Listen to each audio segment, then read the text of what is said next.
The Jack Benny Program.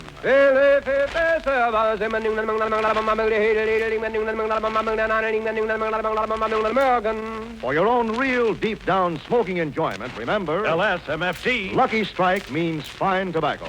And fine tobacco is what counts in a cigarette. Year after year, at auction after auction, independent tobacco experts, auctioneers, buyers, and warehousemen can see the makers of Lucky Strike consistently select and buy that fine, that light, that naturally mild tobacco. Fine, light, naturally mild tobacco. Yes, Lucky Strike means fine tobacco. And in a cigarette, it's the tobacco that counts. So for your own real deep-down smoking enjoyment, smoke that smoke of fine tobacco, Lucky Strike. So round, so firm, so fully packed, so free and easy on the draw. At 59, American.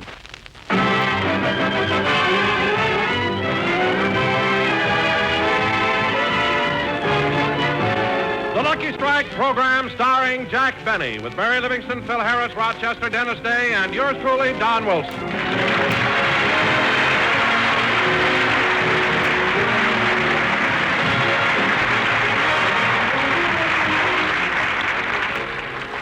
Ladies and gentlemen, let's go out to Jack Benny's house in Beverly Hills, where we find Jack and Phil Harris alone in the library. Well, Jackson, you asked me to come out to your house and see you alone. What's all the mystery? Wait a minute, Phil. I want to lock the door.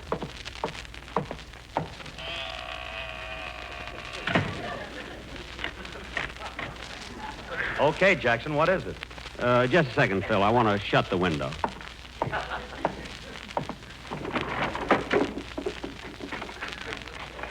All right. You locked the door, closed the window, and drew the blinds. Now, what do you want?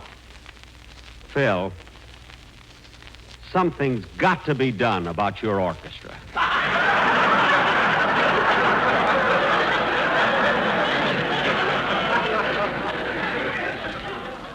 I don't know what, kid, but something.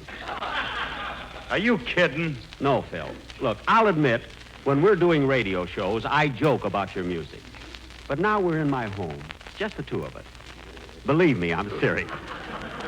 Something has got to be done, or else. Now, wait a minute, Jackson. Don't go getting tough with me. If you got any beef, talk to Petrillo. I've already talked to Petrillo, and he's on my side.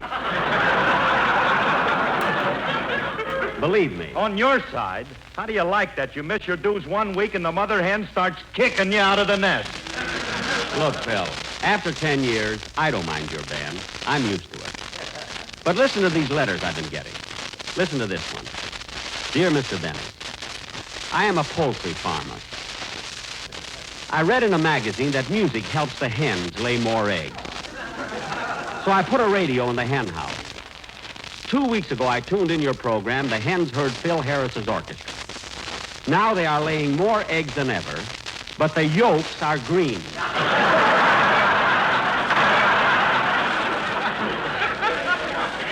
There you are, Phil. What do you think of that? Green yolks, the guy's got something there. You can use them in martinis. Please, Maestro. Look, here's another one. Now, get this other letter. Dear Mr. Benny, I am a professor of English and literature at Harvard. And for years and years, I have consistently listened to your Sunday presentations. I have found your construction and continuity compact and concise. Your dialogue singularly free of cliches and ponderosities. But Mr. Harris's musical ensemble stinks.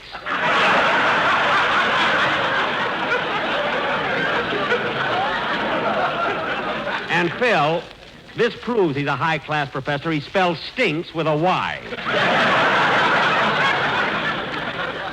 Now, those two letters are just samples of the mail that comes in. Every week I get thousands and thousands and thousands of letters like those. Well, if I'm getting all that mail, I want more dough. Oh, look, Phil, what I'm trying to tell you is that you better do something about your orchestra. What are you talking about? I got one of the greatest musical aggravations in the country. That's aggregation, but for once, you're right. Of course I'm right. You take my boys. They've all got great backgrounds in the music business. Oh, fine. Sure, take Frankie, my guitar player. For 7 years, he played first washboard for Spike Jones. Well, he's not playing the washboard now, so tell him to stop strumming his guitar with that box of duds. If he's that close to soap, why doesn't he get some of it on him? And Charlie, your piano player. Now, wait a minute. Don't be talking about Charlie, my piano player. He held a job with Guy Lombardo's orchestra for 12 years. 12 years with Guy Lombardo? Yeah, and he wasn't even a brother. Phil, that has nothing to do with it. And believe me, Phil, I'm not picking on you. I'm just trying to arrive at an understanding. Now, Phil, I know you're sensitive. So I'm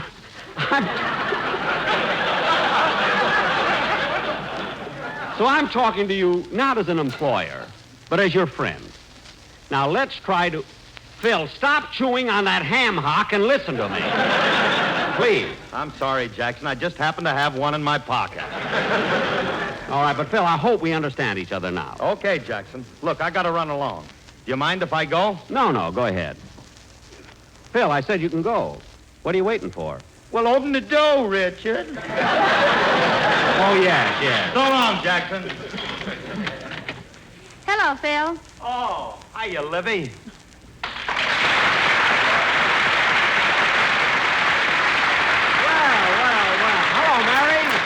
Mary, come on in the library. I want to hear all about your trip. Where'd you go? Well, Jack, I thought you knew. I went back east to attend my mother and father's wedding anniversary. Really? And how were the Duke and Duchess of Plainfield? Oh, swell, and you know, Jack, they have the cutest way of keeping track of their anniversaries. Each year on their wedding date, Papa snips off a lock of Mama's hair and puts it away. Well, that's awfully sweet. How long have they been married? I don't know, but for the last 3 years they've been calling Mama Baldy. And, Jack, you should have seen my sister, Babe. She looked beautiful. She wore a strapless evening gown and was really glamorous. You know, Mary, those strapless gowns fascinate me. How do they keep them up? I don't know about the other girl, but Babe uses fish hooks. Fish hooks? When Babe's out to catch a guy, she ain't kidding.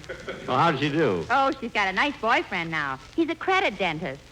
Oh, you mean one of those dentists who let their patients put them on the installment plan? Yeah, one of his slogans is, don't sit around and gum your hash just because you're short of cash. That's one of his slogans? You mean he has others? Yeah. His best one is, don't keep your lips closed in sorrow. Smile today and pay tomorrow. Well, he certainly sounds like the right guy for Babe. Yes, and he's very successful, too. He's the one who invented that new lower plate. It bites underwater. Oh, yes, it's got those new ballpoint teeth. By the way, Mary, would you like to have dinner with me?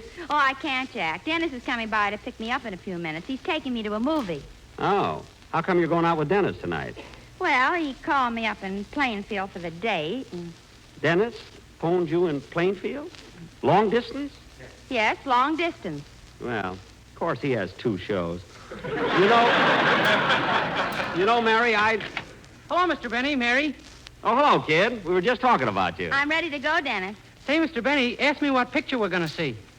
What? I say, ask me what picture we're going to see. All right. Oh, what picture are you going to see? It's the one about a couple of deers. A couple of deer. The yearling? No, the Dolly sisters. What? You sure stepped into that one. Damn it. For a big-time comedian, you ain't got that Oxidol sparkle. Dennis, stop with the jokes, will you? Come on, Dennis, let's go. Wait a minute, kid. Hello? Oh, hello, Don. What? You've been rehearsing the commercial for next week? Don, what's so difficult about the commercial that you have to rehearse it? All you have to say is LSMFT, LSMFT. Lucky Strike means fine tobacco. Yes, Lucky Strike means fine tobacco. That's all you need. The quartet? No, Don, I'm not going to use them anymore. I don't care if they are in your room rehearsing. We're not going to... Well, all right, I'll listen to them. But I'm warning you, this is their last chance. Okay, put them on. Hello, fellas.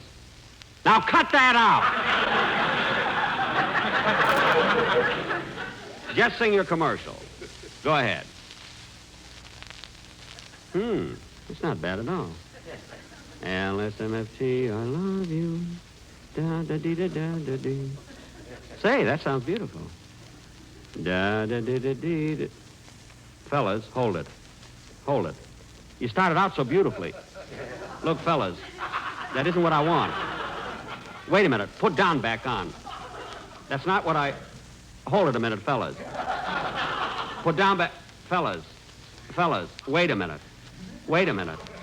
Wait a minute. Wait a minute!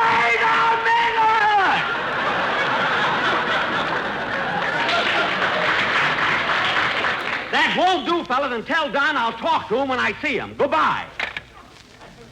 They drive me nuts. I'm going to... Oh, there's the phone again. I wonder who it is this time. Hello?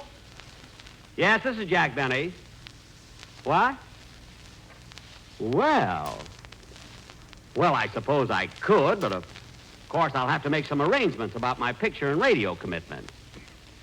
Yes, I certainly will think it over. And it was nice of you to consider me.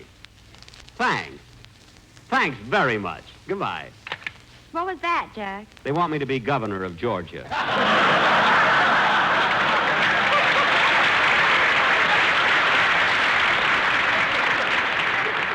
Well, go ahead, kids. You can run along now. All right, so long, Jack. So long. Goodbye, Governor. Goodbye, you all. Enjoy yourselves. Da-da-dee-dum, dee-da-dum-dum, sweet Georgia Brown. Dee-da-dum. Oh, Rochester! Yes, boss. What do we got for dinner? One used ham hock. One used ham hock? And turnip greens. He had a hole in his other pocket. Well, wipe the lint off of it. I'm hungry.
That was a good dinner, Rochester. Now I think I'll go in the library and get a book. Oh, here's one on the table. But you finished it, boss. I did? Yeah, you colored all the pictures in that one. Oh, yes. Maybe I'll just read one for a change. I'll be in the library, Rochester. Gee, I don't know what to read. Here's a good book. The Great Balsamo by Maurice Zolotow. Here's another one, Life in the Swiss Alps by Sam Oleolehihu.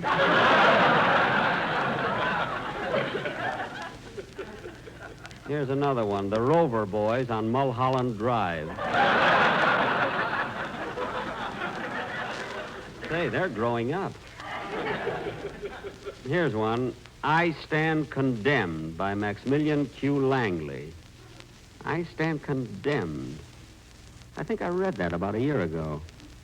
Gee, it was pretty good, exciting, too. I might as well read it again before I take it back to the library. Chapter 1, I Stand Condemned. I'm what you call an average citizen. I come from a little town in the Midwest. Yes, I'm married. I have a lovely wife, and we have 3 fine boys and a dog. George, Frank, Harry, and Fido. Harry is the dog.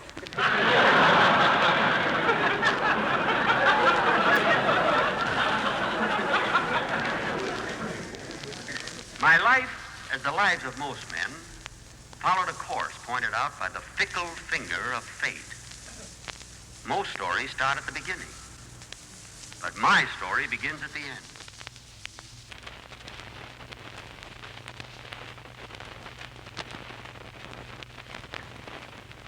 occupying a cell in the death row at the state penitentiary.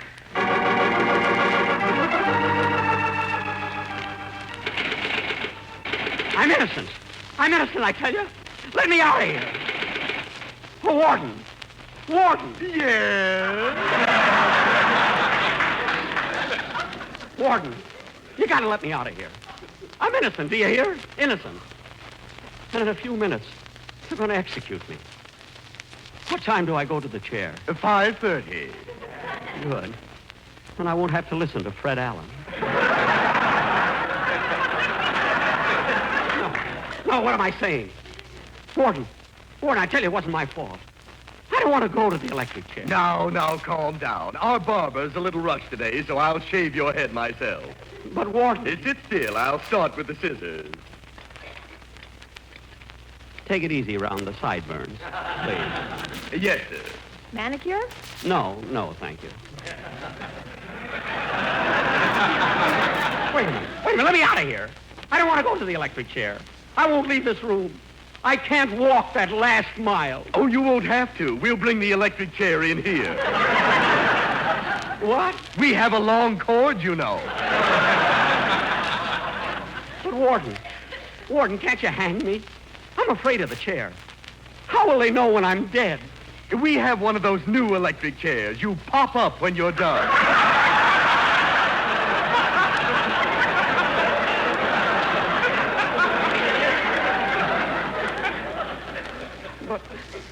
But Warden, I'm innocent. If you'll only listen to my story, I know you'll believe me. Oh, very well. What is your story? Well, Warden, it goes back a long, long time. I would have led a normal life, except for the fickle finger of fate.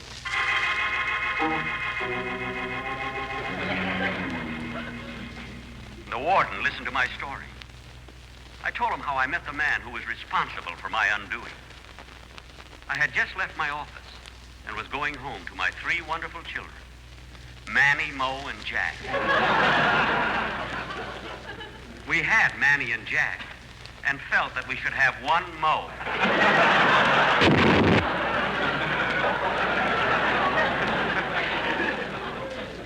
Anyway, I was walking down the street when suddenly a figure stepped out of the shadows.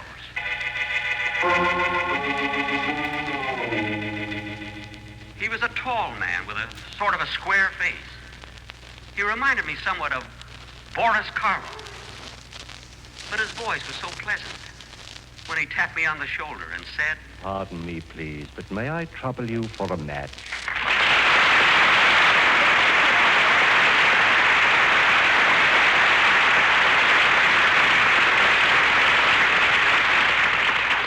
A match? I'm sorry I don't have one, but I'll let you use my cigarette lighter. Thank you. You're very kind. Hey, you! Come back with that lighter. Give me that. All right. Here's your lighter. But why were you running away? I thought you just wanted to light a cigarette. I do, but my cigarette is home. Well, you have no right... Wait a minute. You look so much like Boris Karloff. Thanks. You're looking well yourself. Thank you. However, my resemblance to Mr. Karloff is purely physical. For instance, I would never think of going to a cemetery in the black of night, opening graves and stealing the gold teeth out of dead bodies. Huh? That's dishonest, you know. Yes. But wait a minute. You were trying to steal my cigarette lighter, weren't you? No, I wasn't. As a matter of fact, I'd like to buy it. I'll give you $20,000 for it. $20,000? Well, I don't want to take advantage of you. I'll tell you what. I'll throw in an extra flint.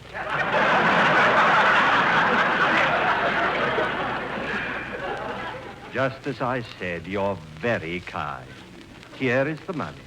A $20,000 bill. Gosh. Well, so long, mister.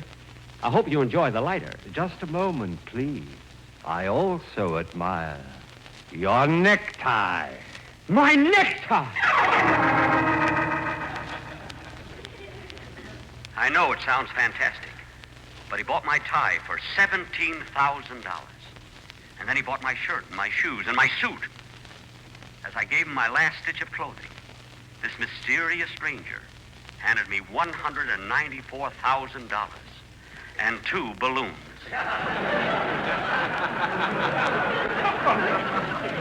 Having no clothes, I blew up the balloons and danced my way home.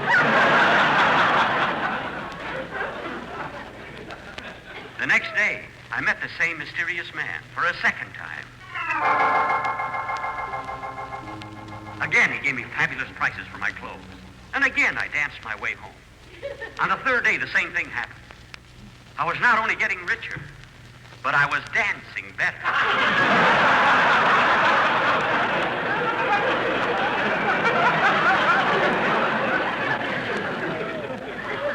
Our daily meetings were more than mere coincidence. A bond developed between us. 2 weeks later, I was sitting in the kitchen having breakfast with my wife and my 3 lovely children, Minsk, Pinsk, and Busher. The mysterious stranger had not yet come downstairs. Yes, he was living with us.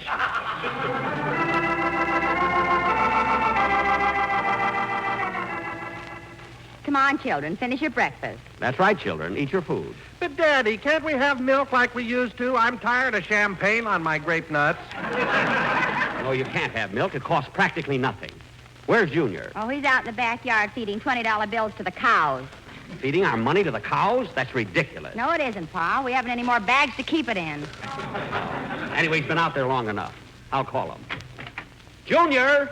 Junior, get ready for school. Oh, Daddy, I don't want to go to that new school. I bought it, and you'll go to it. Now, get ready. You know, darling, things just haven't been the same since that stranger came to live with us. He frightens me. There's something eerie about him. I've been feeling the same... Quiet. Here he comes now. Yes. As we were talking, he opened the door and walked into the room.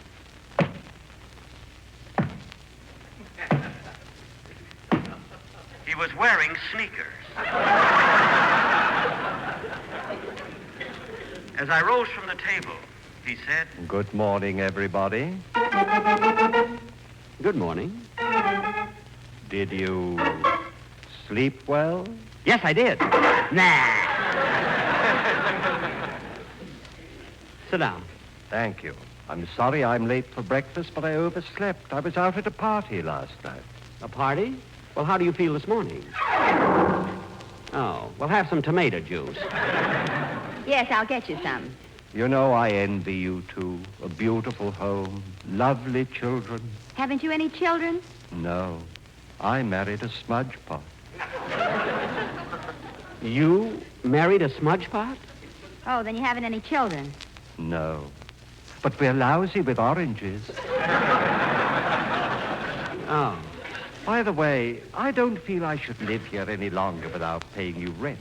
How much do you want? Well, I'm no good at these things. Let's forget it. Oh, but I insist. Would $1 million a week be enough? Well, with or without meals? With meals. That'll be $3 extra. I'll be glad to pay it. Glad? Things like this were happening every day. I had gone money mad. Money, money, money. My wife left me. And so did my 3 lovely children. Sarah, Toga, and Trunk. But I didn't care. I had my money. I had accumulated millions of dollars, which I kept in my shoes. I was now 11 feet 6. I begged the OPA to raise the ceiling. One day, as I was sweeping some loose change under the rug, he came in. Hello, my friend. Look, I have a present for you. A brand new $10,000 bill. A $10,000 bill? Let me have it. Give it to me, quick. I gotta have it. All right, but be careful how you handle it. The ink is still wet. Don't worry, The ink is still wet. Wait a minute. You mean you've been printing this money yourself? Certainly. But doesn't everybody? Oh, so that's it. I must have been blind not to see through this whole scheme. My life is ruined. I've lost my wife and my 3 lovely children. Chico, Pico, and Sepulveda.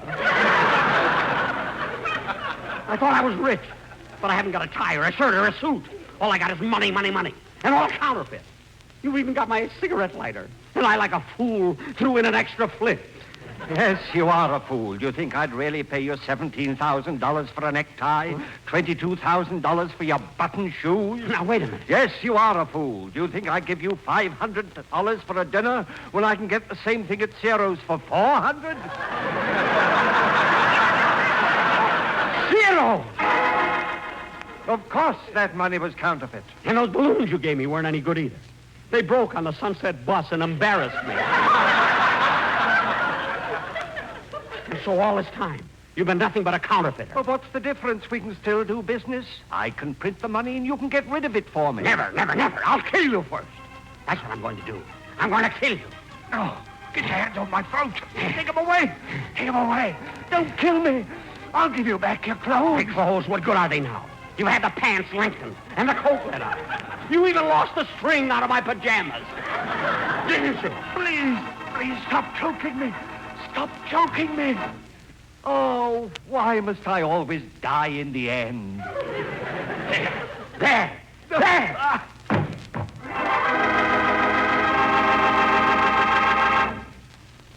Yes, I killed him. And as I finished telling my story, the warden looked at me and said, It's 5:30. Shall we go? And so, as I walked through the little green door, I thought of my 3 lovely children, Finger, Fickle, and Clyde. I stand condemned. Now, Jack will be back in just a minute. But first, here's my good friend, Mr. L.A. Speed Riggs.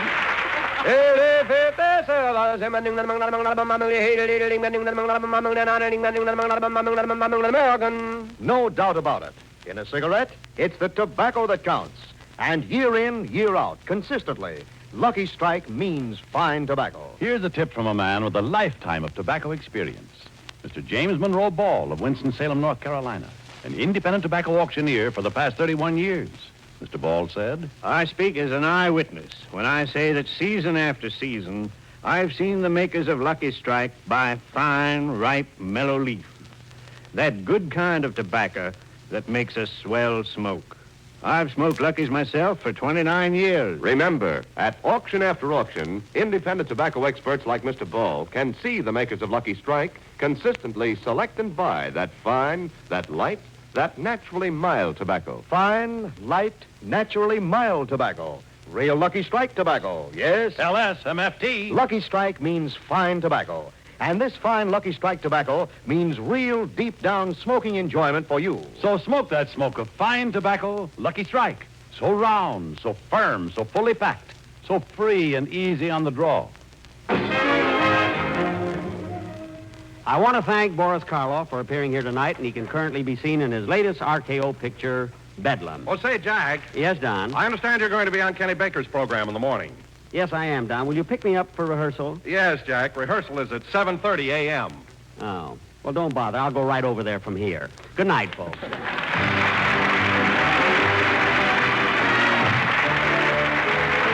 is NBC, the National Broadcasting Company.